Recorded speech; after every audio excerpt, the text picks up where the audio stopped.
Welcome aboard, and you are just stopping here on my channel thinking, well, what's Ryan got for us today? Another Universal film. Well, yes, this is coincide with a movie studio that I actually don't even like. Universal teamed up with Morgan Creek to make this next picture, our next review. Al Pacino, Matthew McConaughey, Rene Russo in Two for the Money. Now, before I go on this review, I'm going to give you a little backstory of my thoughts with the studio Morgan Creek. I don't like Morgan Creek. They have never made a movie that I actually like. I think they're probably the shittiest movie studio. The problem with Morgan Creek movies is they go from at least being okay to mediocre. They never made a movie that said, oh, this is the greatest film ever made. The only Morgan Creek movies that I like are the three Major League movies, Ace Ventura, and True Romance. That's it. Only 4 movies from the studio I like. That's pretty sad from the titles and movies that they made. Now that I got that out of the way, and before also, I want to kind of mention this.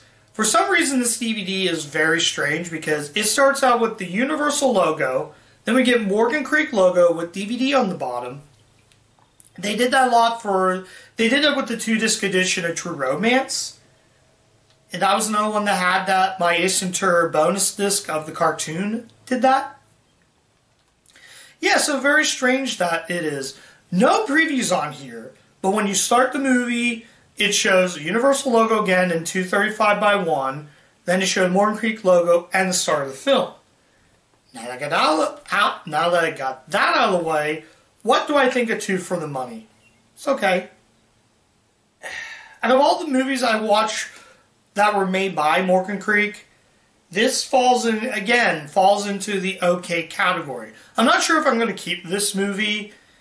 With Al Pacino, Matthew McConaughey, Rene Russo, which I covered 2 Rene Russo films for last year, Nightcrawler and Adventures of Rocky and Bullwinkle. 2 Rene Russo movies I covered on that channel. So, basically this movie is just a Jerry Maguire wannabe. This movie is essentially just trying to be Jerry Maguire, except it's instead of him being a sports agent, he's just a gambler. Matthew McConaughey can do good things. But now that I did that, Two for the Money, like I said, focus on Brandon Lang, Matthew McConaughey. He was a former football player, but gets a job as a gambler. Thanks to a guy named Walter Abrams, which is Pacino's character. The movie also has Jeremy Piven and Monsanti, which I covered a couple of Monsanti films in it. I got 4 minutes left, so if I do cut off, I do apologize. But he basically gives him the job. I don't know what it is. I'm going to cut out there, guys, and I'll come back later.